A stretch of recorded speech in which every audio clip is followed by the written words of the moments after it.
Hi, we're going to get started in just 1 minute, so if everybody can take a seat.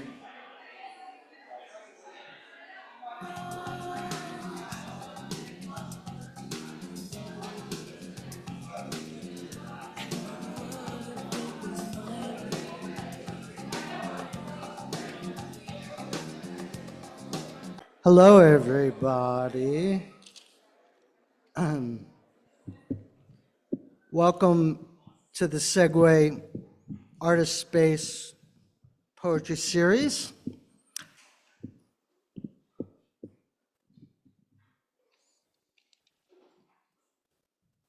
Now we can have a church-like moment since it's Easter. Today's readers, Matvei Yankelevich and Jennifer Firestone. Matvei will read first. We'll take a short break, and then we will continue with Jennifer Firestone. Poet, translator from Russian, teacher, editor of World Books, publisher of Winter Editions. Many of us know Matvei well, and we know how deeply Matvei contributes to our world of contemporary poetry. For decades, tirelessly and joyously, he has schlepped books across the globe, set up tables to sell our poetry books, organized and attended countless events, spent long hours editing manuscripts, forewords and afterwards, studying fonts, tinkering with color palettes, pondering page breaks. And that's just what I know firsthand. One poet among hundreds that Matvei has worked closely with. And at the same time, Matvei has written and translated several books and chapbooks of poetry, too many, in fact, to recount here, though most notably, Today I Wrote Nothing, the selected writings of Daniel Karms, co-translated with Eugene Ostashevsky, and forthcoming with Wesleyan Press, the later poems of Osip Mandelstam, co-translated with John High, and his own recent serial poem in 2 chapbooks so far, A Winter Notebook. When I was rereading A Winter Notebook, it struck me that these poems, solitary, meditative, public, painfully open, eerily speak to our present condition, though they were written a few years back, mostly during the pandemic. He writes, "In a distinctive age, disconsolate, without connection, I lick this postage stamp, a thing you may not ever have licked. To write this is to stay up till tomorrow, cannot be a day to read about the dead, hear further troubles to have later, seems to mend, put forth exhaustion from which to recover, tame rhetoric in its wide, trembling circus tent. Word for word, I change to pass through night in pace with night. Time as if bravely lost, but lost all the same. There's no decision left to make for those who feared deciding once, twice, a third, until it was too late." It is an honor, truly, not just to welcome a close personal friend, but an immeasurable public friend to our world of poetry. Please welcome Matvei Yankelevich to Segue Artist Space.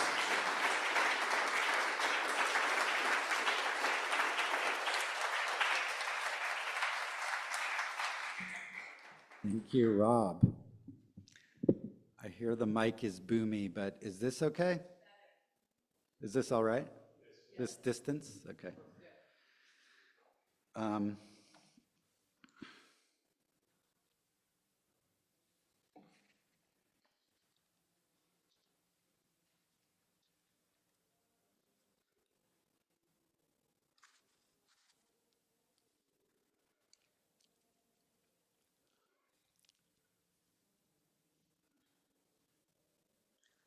First off, I am the worst there is on earth. Back there, the light shone on the vernacular as in the middle of my life I came upon myself in wood one dark, protracted evening of rubbing some ideas together. Rushed back for solace, solitude with one barely known to me who wears my glasses, as if to clearly see what seems too far to see, too hard, and other times too close, too easy. Ease of positions, our shit ain't their shit, etc. Whatever works for you beyond suppositions, under the givens of things being things, as if individuated. No time to write this, so wake up, smell coffee on the wind, and everyone's speaking Ravikian. I got alerts a few days late. No one was told about the curfew in Kafr Qasim.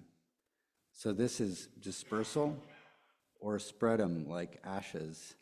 I'd call poetry tomorrow, but it's out for the Day of the Dead. Offered help leads straight to dropped the plastic salad spinner.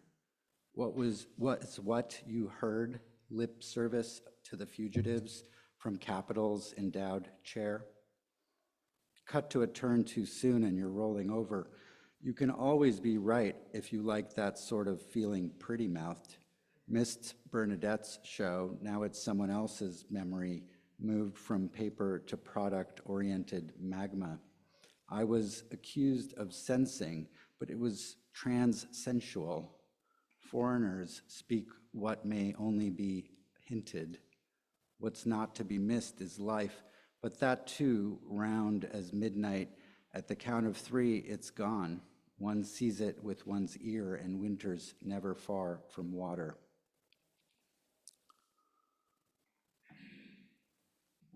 I haven't read a Segue series for more than 10 years, so it's really nice to be here and to be sharing this bill with Jennifer Firestone. And thank you, Rob, again for the introduction, and everyone at Future Poem who's curating the series at the moment. Oh, and since I'm taking a break, I'll grab my water.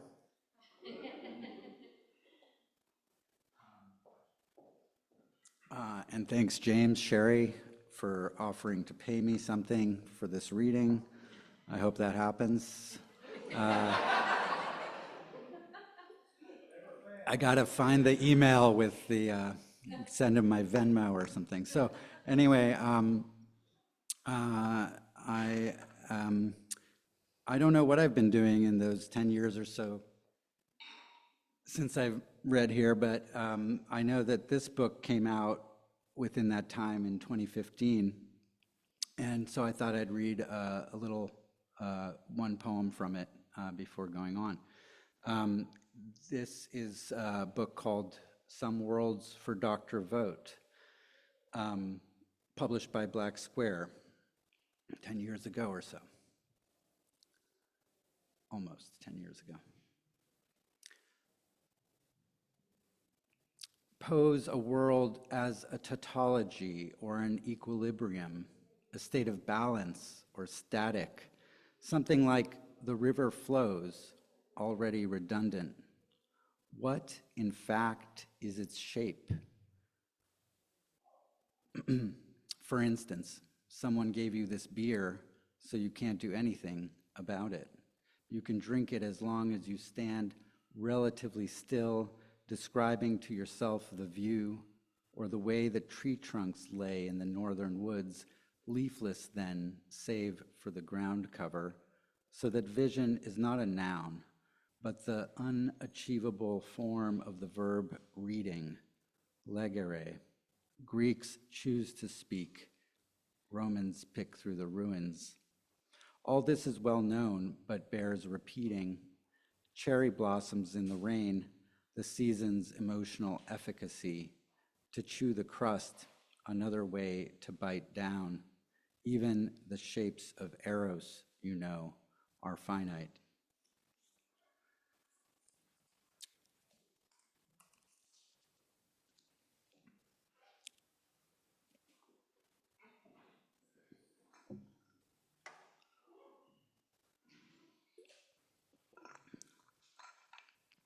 So I'm going to read some more from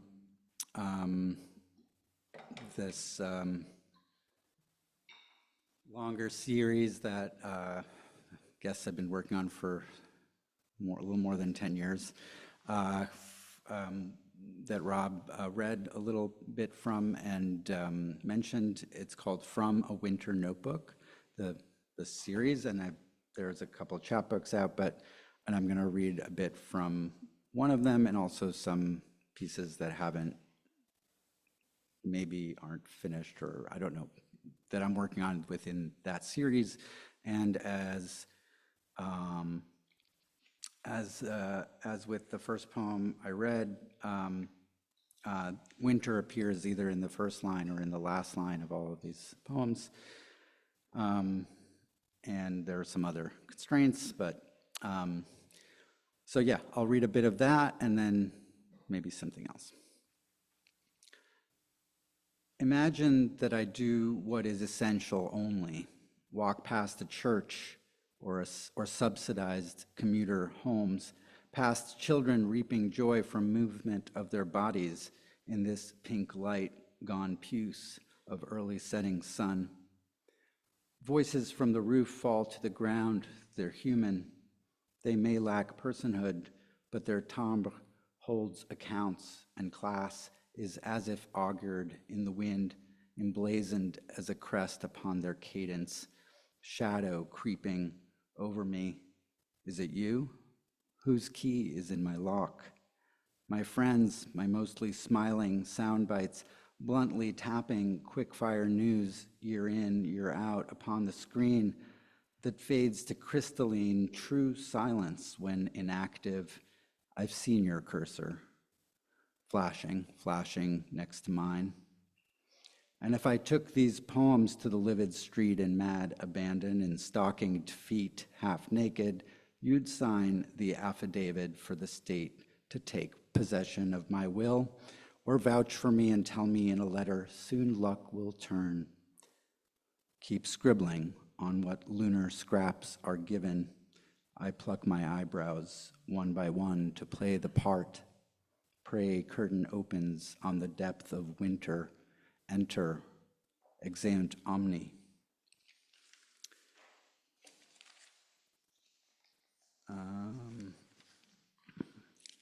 This one has a bit of William Carlos Williams, so it's for Rob. Winter is the rest of life I can't get started in poems. Fires, hunger, sucking the air out of crushed plains where one breathes haltingly for pity, that one not be forgotten as one that once was a conduit, a stage, a banner in the wind, a song for nations to spread wide on lips, commonplace flower blossoming in darkness. The planets, what to do with their expanse, centuries turning.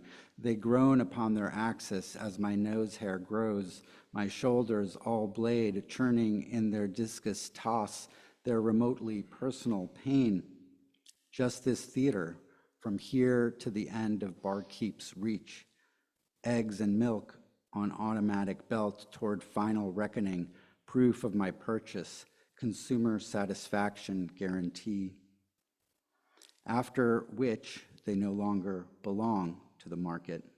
So in exchange, the planets turn as turnstiles to face me with their other faces, moons. Yet with the Pleiades gone to their lovers, I keep vigil as Byron watched Lucretia's lock, to endure my summers, rank odors of springtime, to find no fixed truths, even in signs I stand with, in hangnails. I turn on the lamp to move dark out, and seeing your hand, I wept like Williams weeping, necrophiliac at the little pharaoh's glove.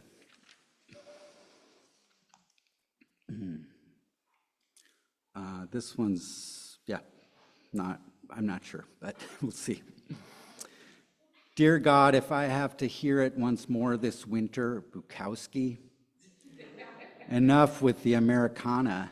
You're gay if you wear a scarf in the summer or ask at the store for the poetry section, and there is none, just poetry for dummies in the bargain bin.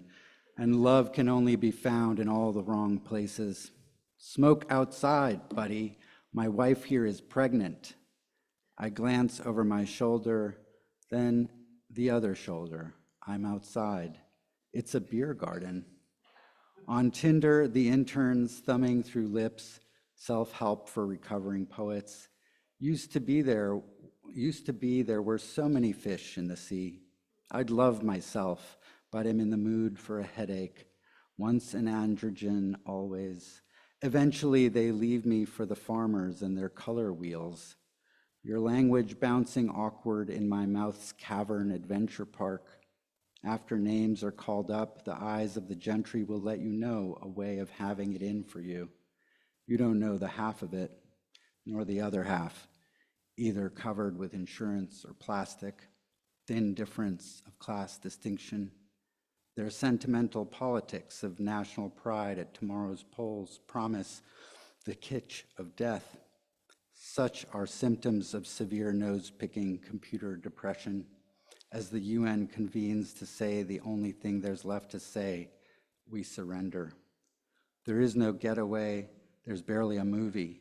These fries stick in my throat. I quit the dive bar early and couplets, tercets, later, and later still to quatrains I intend to move. Now shirtless, cooking rice, saving for summer to leave the city and worrying for rent. I haven't got it. The taxman cometh.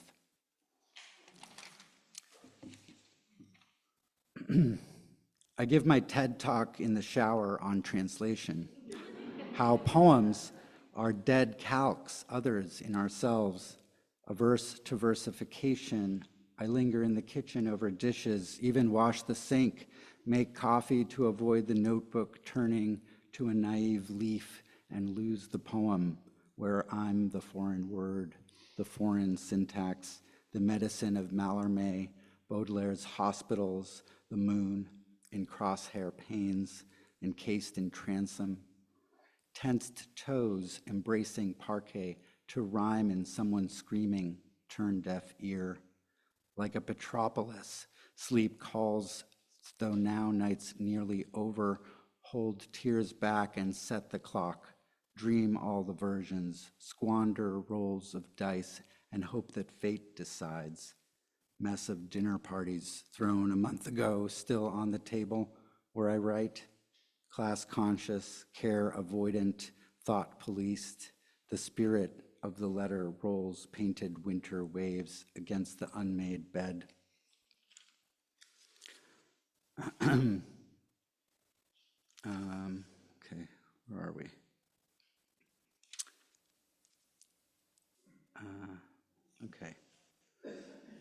Okay, enough of the somewhat still needing edits poems. I'll read some that are published, I guess, which doesn't really mean much more than that, since they could change. Edition of a few hundred. Okay, so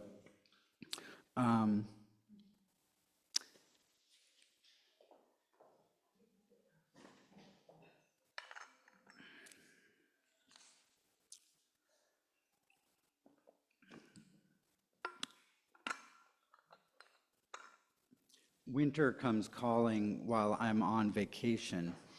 Autoresponder, etc. The book's not done. Mail piled like snow.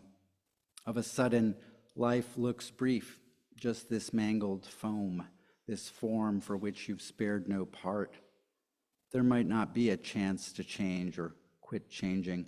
My blue notebook's sad and modern, so if I write, the self is wispy, sure, but strike that line. They say you can't edit poetry, but I say fuck it.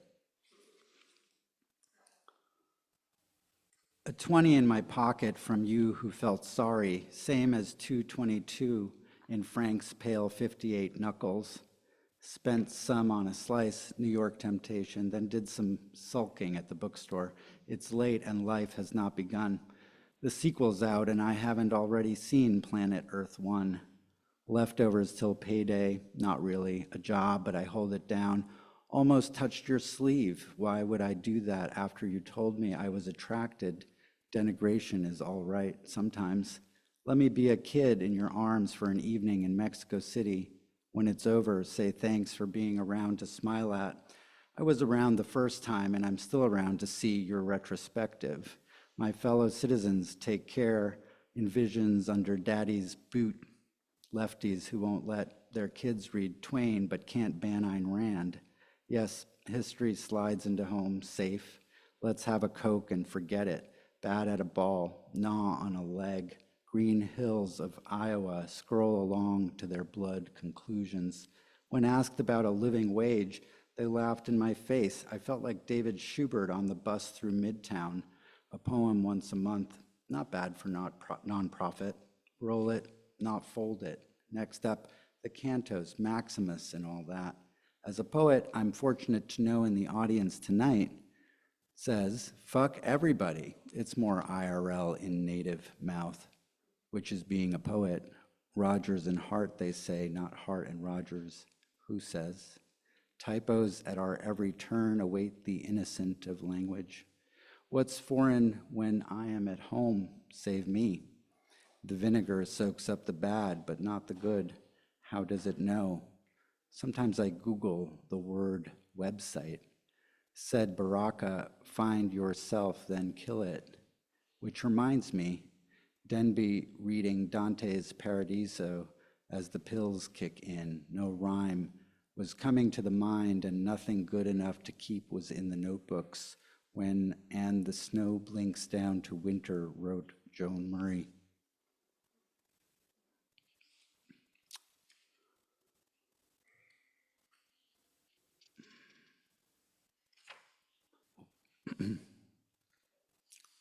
Guys all doing okay? I heard a kind of like one of those sighs, like, well, when is this going to be over? But, well, you came to the Segue series, so know what you were expecting. So, thank you all for being here. It's really nice to see so many old and new friends.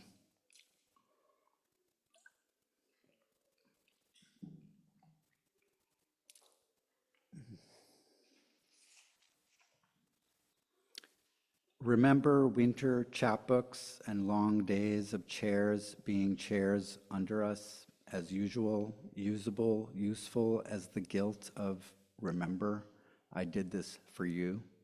Sweeping the floor in anticipation of your midnight visit, I'm doing it for me as much as you, and think how terrible to mention in the future, remember? I'd rather say it's for me and my boring blue notebook, meanest of my small possessions. Surely this smoke will clear my head, offer my cig to the set sun, ash on the floor I just swept. What survives winter? Under spell of Stein, swept so much under the rug, see the bump rising up, a raised belly. I blew smoke in your face for you, and I wrote about letters and addressees, remember? The strangest people remember my poems, but friends rarely do. Not that I remember all of yours, and I'm glad you didn't do me that favor.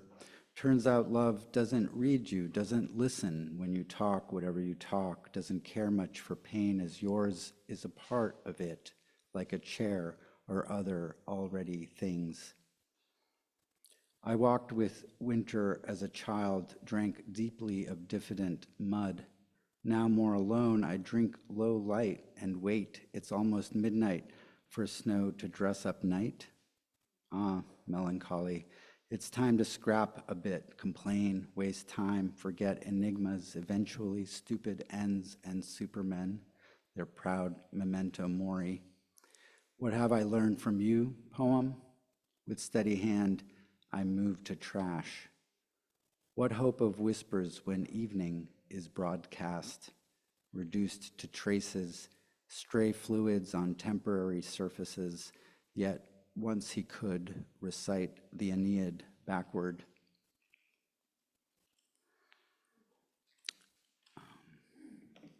And, okay. I'm gonna use the rest of the time. I think I'll read one translation since that's kind of what I've been doing a bit and not much of the poem writing, but so I'm just going to read, I was going to read two, I'll read both, and then maybe a newer poem. This is a translation I've been working, as John mentioned, with John High, maybe for like 15 years, on the late poetry of Osip Mandelstam, written in exile in the southern Russian city of Voronezh from 35 to 37. Difficult years, as you may imagine. And this one is the first of the poems he wrote there, inspired by, seasonally appropriate, inspired by the spring and the agricultural fields, the fields at the Agricultural Institute, which he lived near in that first year in exile, and watching a new Soviet method, which was actually the old peasant method of cycling crops and so forth, and in the southern region, which is known for its fertility. So this, and in this poem, he kind of like starts to come back to poetry after a somewhat long silence, and arrest and suicide attempt and so forth. Black earth, utterly black, utterly revealed. Let me start over. Black earth, utterly black, utterly revered, all finely tilled, all in horse-necked hills, all air and attention, all together a choir of voices, all a crumble, damp clods of my land and freedom. Black almost to a blueness in early plowing, and unarmed labor is grounded within it. 1,000 mounds of the word turned over. Indeed, there's something to the boundless bounded. And still the earth, the blunt end of an axe, an error. No matter how you bow and beg, falling to its feet, a morning clarinet, it chillfinches the ear. A rotting flute, it pricks up the hearing. That oily loam on a plow's blade, how fine, how the steppe spreads forth in April's churning.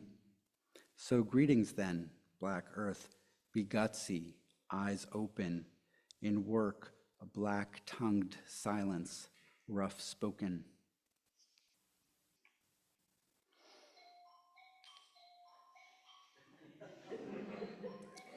Yeah, that's fitting, I think.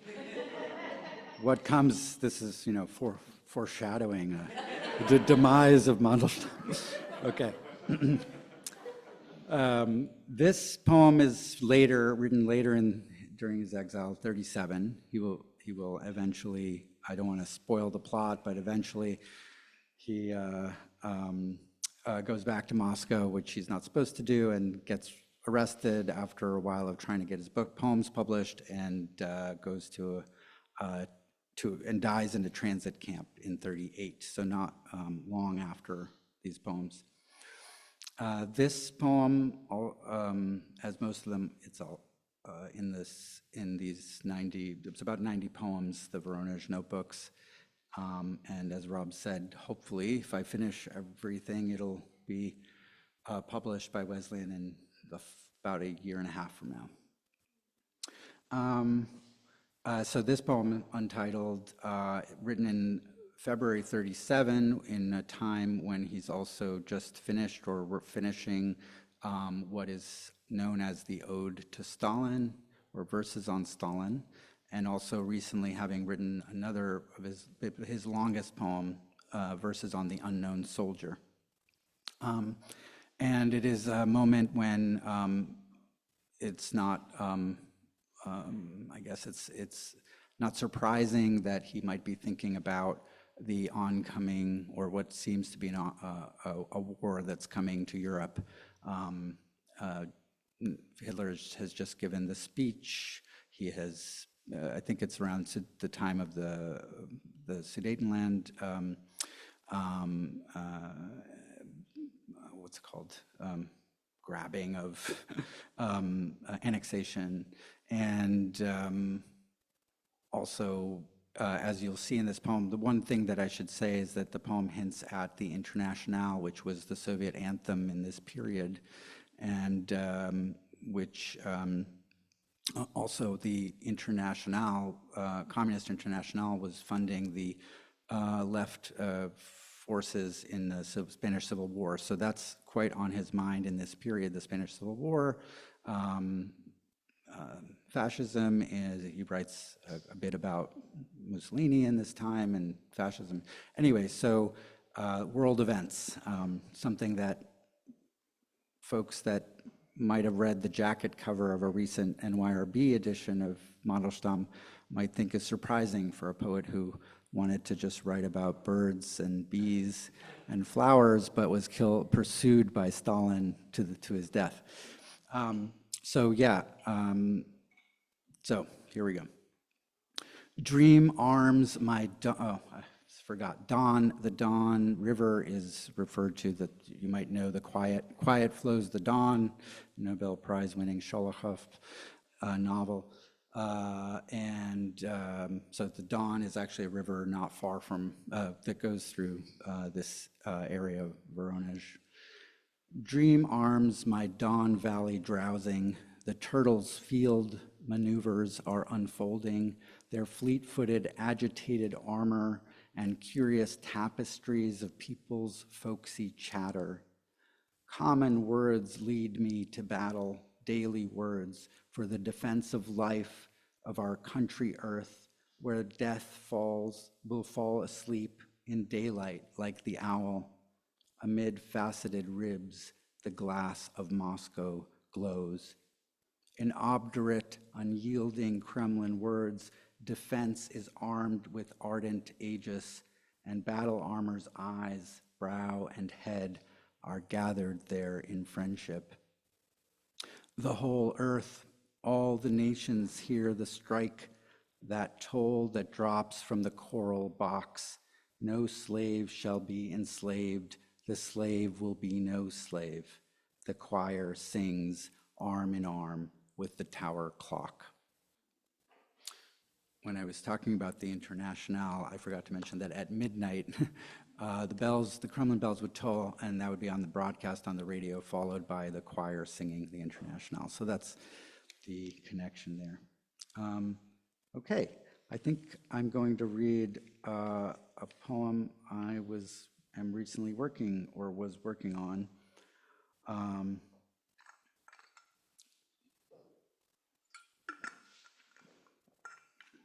I'm going to go a minute or two over my allotted time.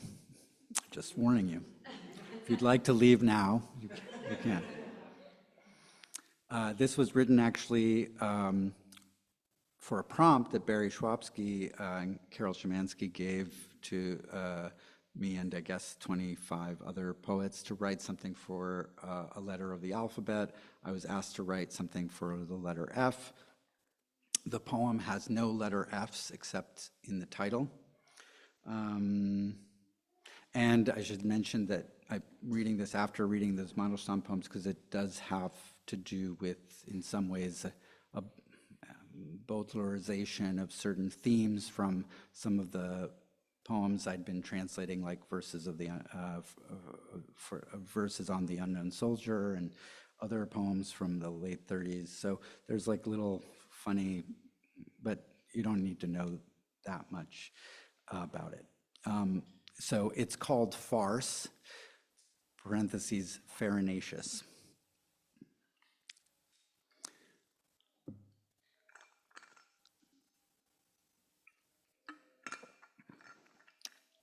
A demi-century with nothing to show through, even wet t-shirts.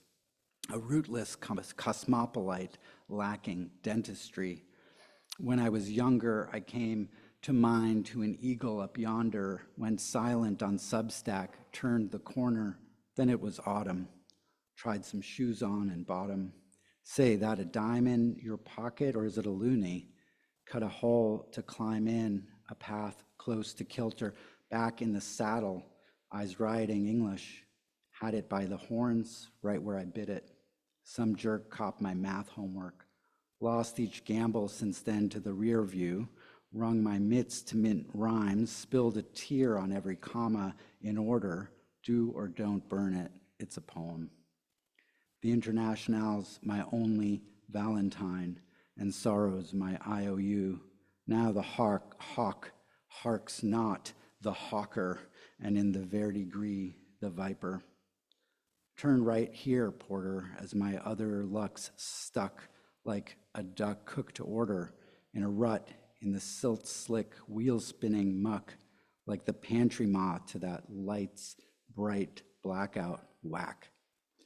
Even pawned my old rucksack. Can you complete this caper? A smoker and a vapor were riding a tandem when you wake up and it's 9/11. Punch the clock, check the rain. In music's wake, the bombs, and in the bomb's wake, more music. Well, there goes the hood and the hair salon. Oh, sad as snow on wrought iron escape. Poem, stand trial. Saloon doors swing wide-eyed. Order, all rise. Signed, sealed, and delivered. The verdict, your liver. And who's to blame?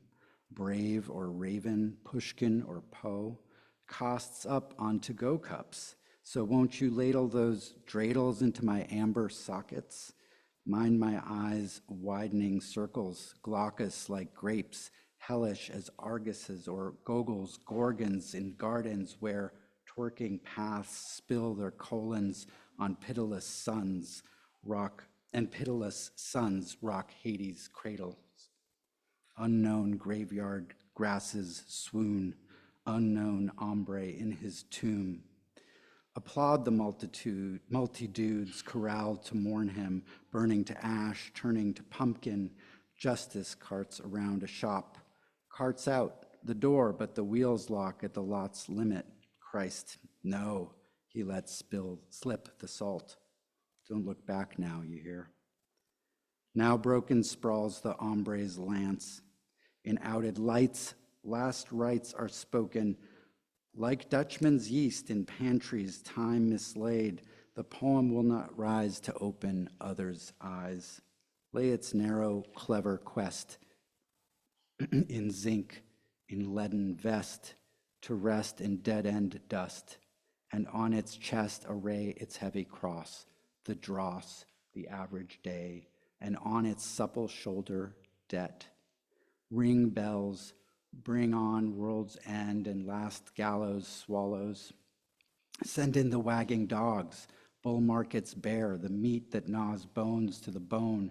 Come down, 6-winged drones, 60 eyes in each wing. So's in every cell of our timeshare, our timeshare prison, no law is obeyed save eat or be eaten, as very coarse rains smooth out stone. Arm in arm with my brethren, mixing 6s and 7s, we sign on the line with unsevered hands. I swear on my brow, my polycarbon passport, hoary birthright to Head Start, and Heil over heart. That's all, folks, that's all, folks, that's all, folks, that's all, folks. Renounce the unknown hombre in his unknown copse. Throw down the poem's earthly chain, give way to stars. But then I remember, slipped my mind to bring socks. Thank you. Thank you.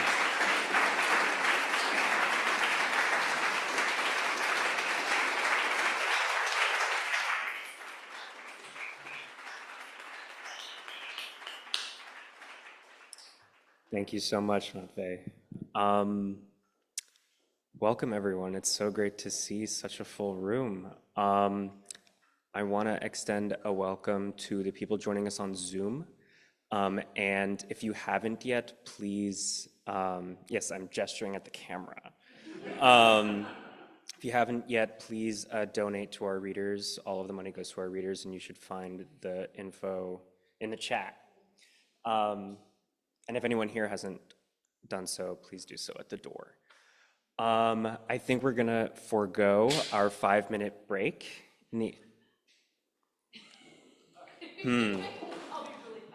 Okay.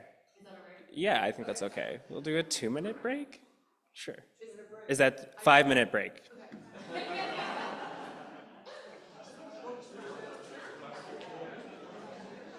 There are books for sale in that short time period.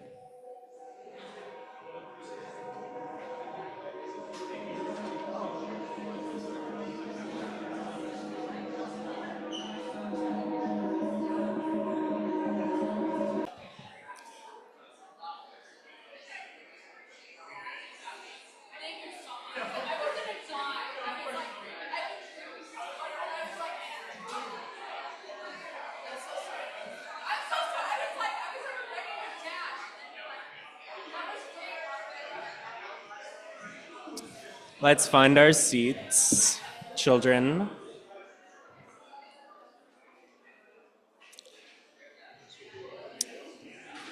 All right. I'm so excited, honored to introduce our second reader, Jennifer Firestone. There are few living poets, educators, editors, and stewards of experimental writing that I know of who better understand that books of poetry do not exist in a vacuum than Jennifer Firestone. I admit that I am biased in this regard, having been a student of Jennifer's, whose classes almost single-handedly introduced me to what poetry can be, to the issues in writing that continue to drive me both as an editor and as a writer, and to a history of writing and discourse that I otherwise may never have been exposed to. In other words, she introduced me to an expanded practice of poetry and to ways of being a writer beyond what I could have conceived on my own. I hesitate to dwell on Jennifer Firestone, the educator, as she is not here today in this capacity, but the extent to which her practice is dedicated to going beyond one's private writing practice and into the practice of collectivity, into a life practice, would be a mistake to overlook. The anthology Other Influences, An Untold History of Feminist Avant-Garde Poetry, which is for sale, co-edited by Jennifer and longtime collaborator Marcella Durand, and based on a class Jennifer designed and has taught for years, is an essential new text geared toward this dialogue that creates an overlapping patchwork of contemporary feminist poets and the shared thoughts behind not just their work, but the very experience of influence. In her own work, it is clear that the study and practice of poetry are means of living woven into the fibers of being with.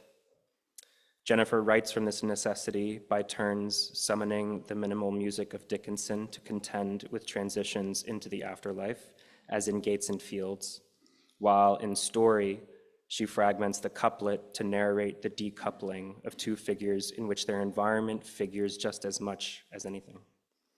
In all her writing and teaching, the material of the poem, language, and the material of the world operate symbiotically, mutually creating and decreating meaning, disrupting the power structures inherent to its dominant modes.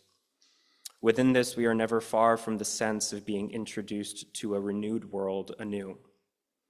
During a dialogue with Jill, I'm going to mispronounce this, Jill Maggie, titled Teaching and Poetry, thank you. Jennifer shared that the poem in many ways is pedagogical. Maybe it's directed toward teaching another, but truly it's first directed toward teaching me. It's the way I mediate the world and come to not necessarily understanding, but a richer view and scale of my questions and thoughts. Jennifer Firestone is the author of 5 books of poetry and the co-editor with Marcella Durand of Other Influences, An Untold History of Feminist Avant-Garde Poetry. Firestone is the chair of writing at the New School's Eugene Lang College and lives in Brooklyn, Please welcome Jennifer. That was amazing. Okay. Okay, let's do the mic thing. How is this? Am I sound? Yeah. Okay. Thumbs. Yeah. Thumbs. Okay. Good. I love a gesticulating crowd. Okay. Thank you, Aiden. Where'd you go? Oh, there you are. Okay. That was so sweet. You kind of got the tears going. So for me. So thank you. That was really beautiful. Thank you, Future Poem. Lonely, James, Sherry, everybody. You for coming out on this really hot day.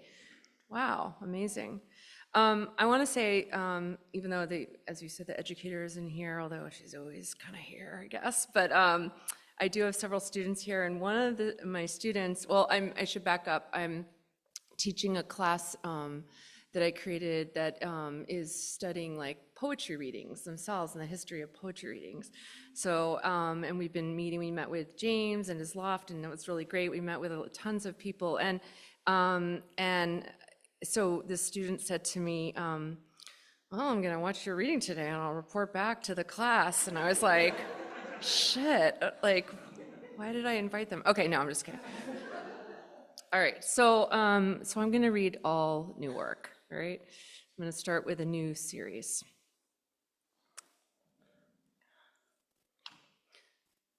Okay. What can I help you with?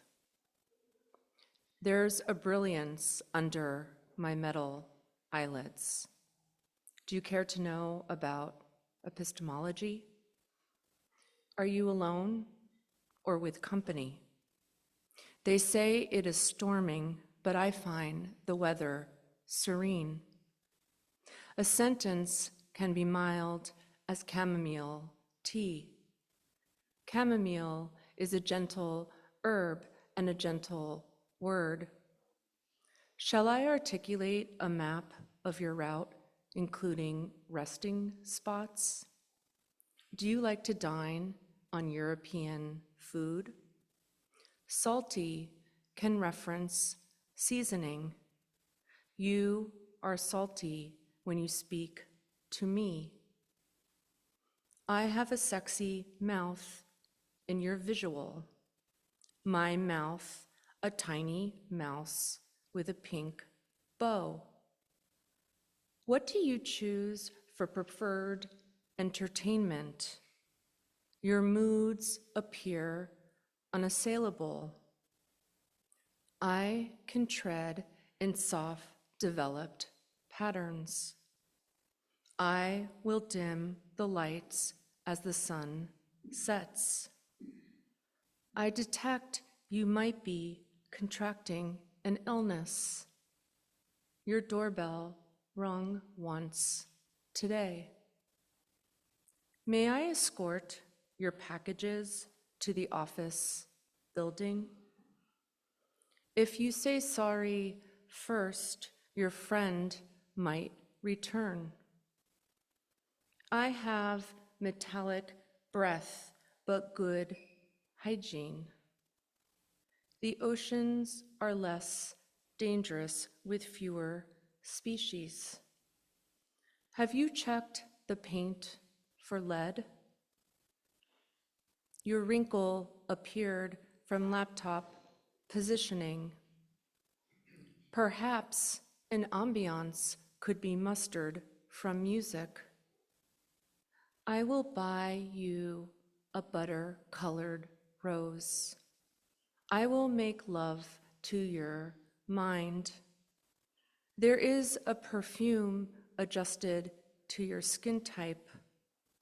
Are you interested in my mechanics? Tomorrow is a new day with a rosy horizon. Your crevices are becoming filthy. Do you remember bedtime stories? Do you remember good nights?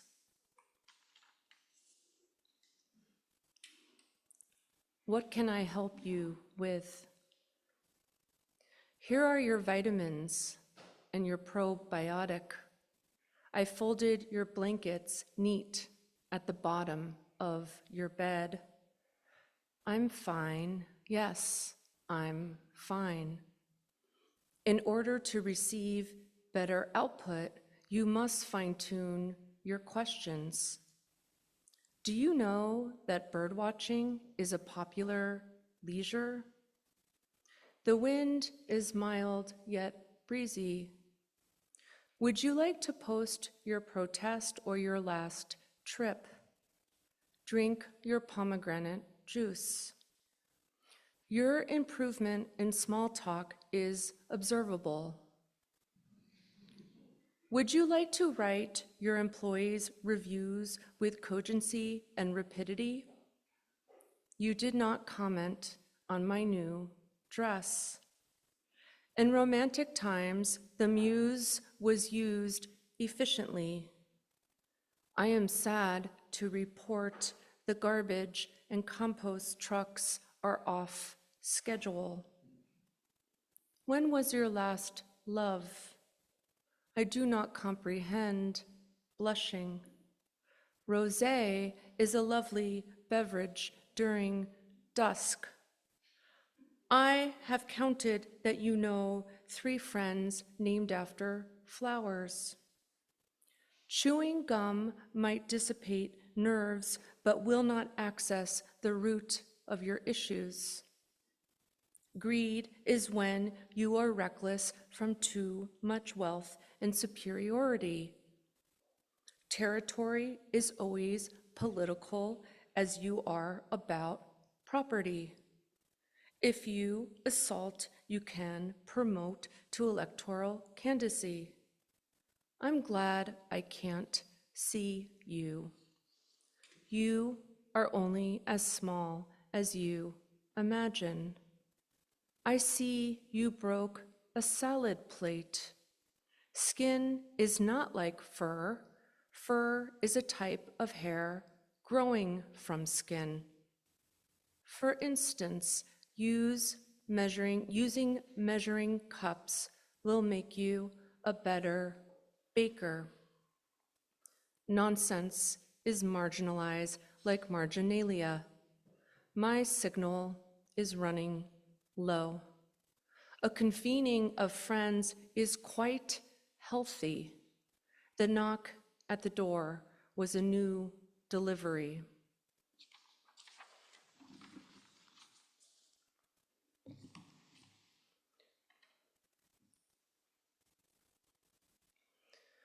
Okay, so I'm going to read a longer poem. This is called Feld. Our tree, but not ours. The street tree, the city's tree, but we think it's our tree. We think it's our tree like the black street lamp, the yellow hydrant. Not our tree, but in our eyesight, our frame, belonging in front of our house. Do we know the name of this tree? Maple, oak, ash. Do we know how it arrived? Many neighbors are dying every other week. One who lived behind us, but we didn't know him. He was our neighbor. We shared a fence. He was ours, but we didn't know his name. He had a black dog and an adult daughter. The tree fell across the width of the street, barreling through the front fence of another. Its top split through the windshield of a small silver sports car, compressing its metal. From this angle, we saw the tree with new perspective. We were enraptured by its size. Cars could not get by, nor could people. We spoke to each other and took photographs.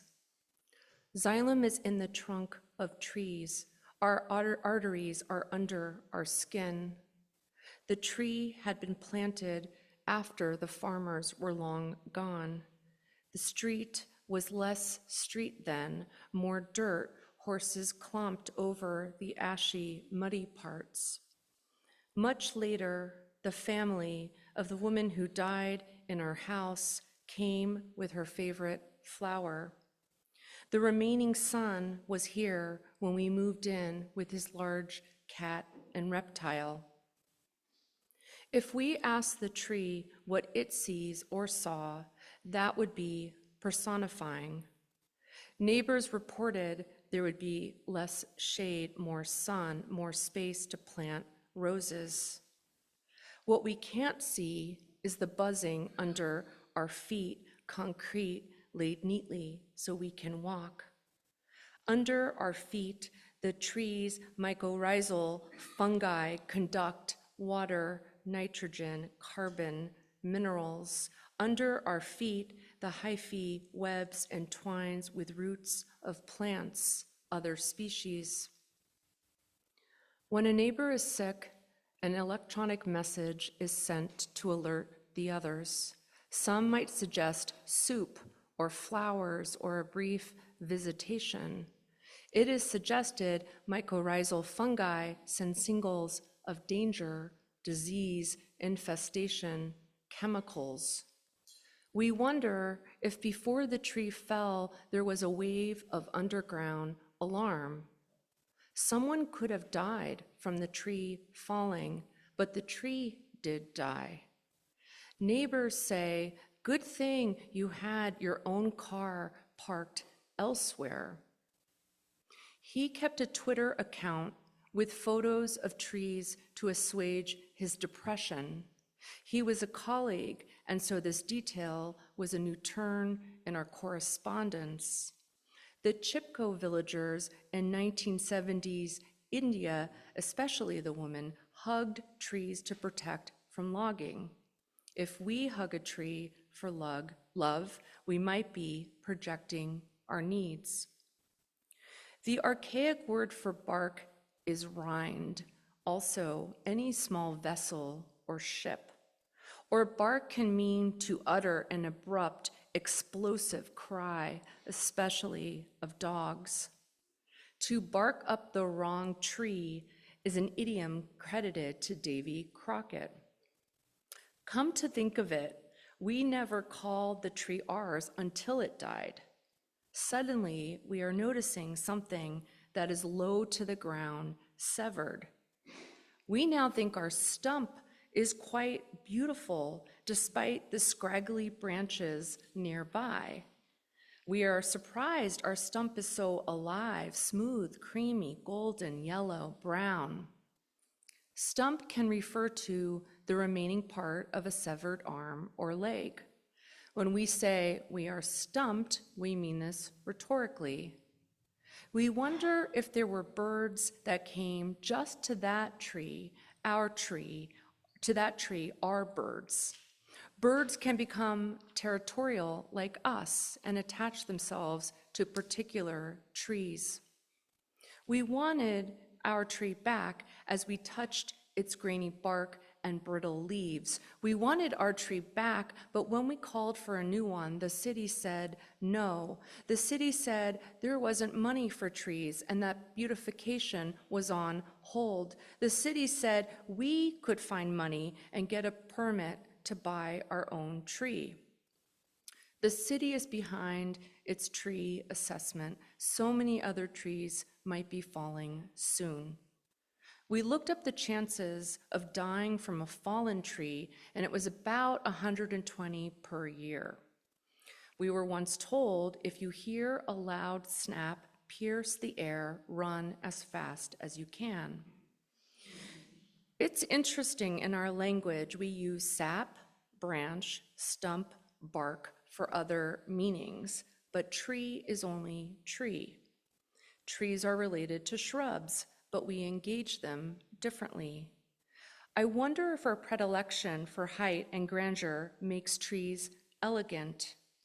From a top window, our view is no longer encumbered by the old dying tree. We can now throw our gaze down a cul-de-sac all the way to the lights of the train. We can spot the tarnished blue van crammed with broken antiques and blankets. We see the jogger in a yellow waterproof vest and a red pull-down hat. We see pink blossoms draping the roofs and kneaded squares of grass. We won't tap on the windows as we forgot the names of those carrying their bags. A shoot will spring forth from the stump of Jesse and a branch out of his roots. We didn't know the idea of a family tree came from a map of Jesus's genealogy, or in the later medieval period, nobility adopted the tree as a symbol of lineage. She admits to spending too much time on her family tree late at night.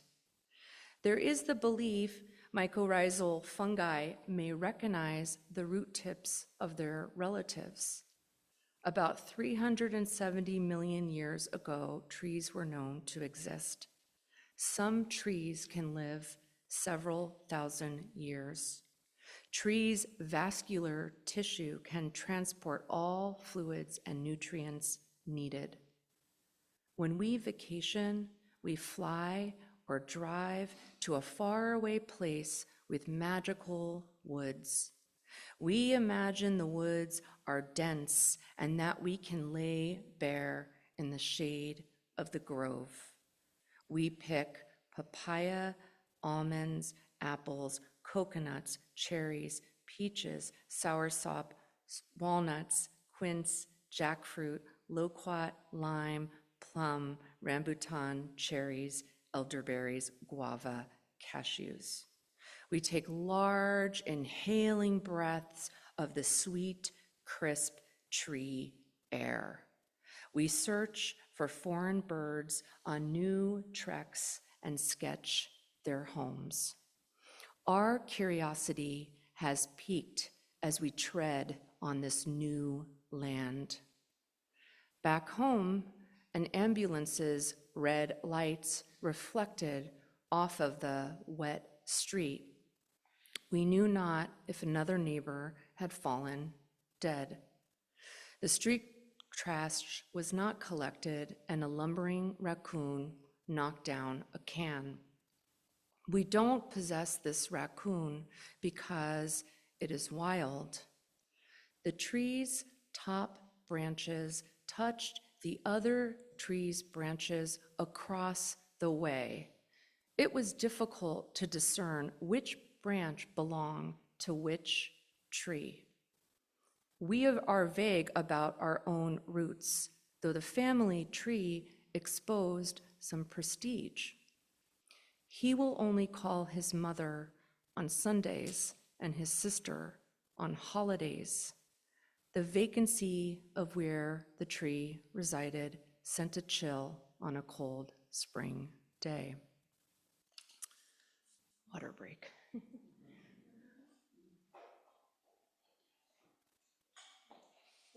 Thank you.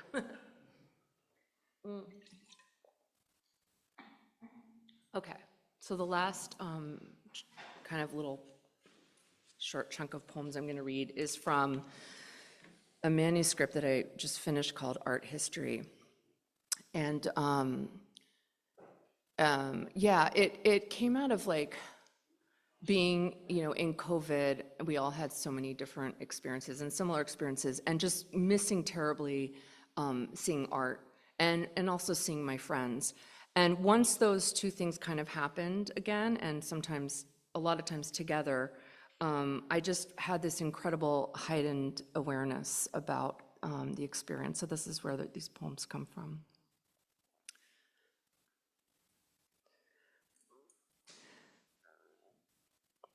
You are art. You are to be seen. I'm seeing you. We need to be seen. We need this now. The world doesn't see. The one who sees themselves solely doesn't see. I hear what your words say to me. I absorb them like the images I'm seeing in my eyes. I'm awake and here, ally, comrade, I'm here for you, beleaguered with your sorrows, trembling toward comprehension. I chose you and you chose me. As a chosen pair, we enter space and spaces. We touch the ground and hear the leaves. We feel rain or wet wind I am still me, you are you. Let's not face this without feeling. In front of the steps, your hair blew tenderly. Would you like tea? Are you moody? Are we revolutionary?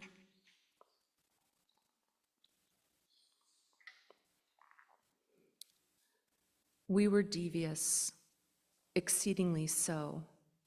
They already had the wine, the cheese. To be honest, I had no awareness of the room, the balcony lounge at the Met. The wood, small desk at the front contained a young woman who showed us our seat. She acted like our friend. The small plates delightful, and the lights by each table signaled a fine library. We thought we were there to see art, but actually we wanted to talk. And then, because 25 minutes until close, art broke itself straight on the table. How do you visit the museum and not see art? The way to be alive is to dive into. You don't know who is a fanatic who says, that one painting, I would just die. And at close, he says, we must go.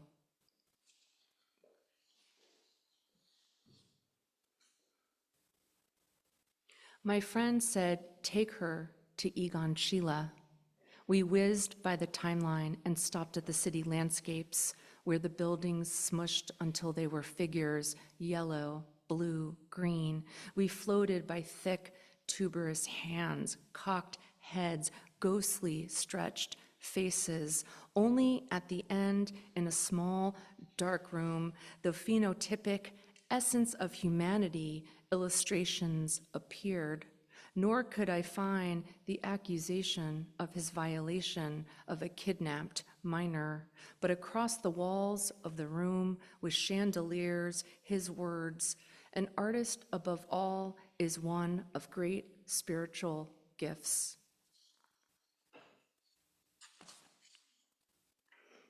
Because we move as two, me and you, because we paired amid winter air, because we shared this, because the carpet under our shoes, because the light flounced our hair, because the windows shared our views, because whispering seeped our thinking, because we are suited for such endeavors, because we are poets, because we practice humility, because we consider each other, because we are present, because we moved floor to floor, because your scrupulousness, my affinities, because limitation, possibility.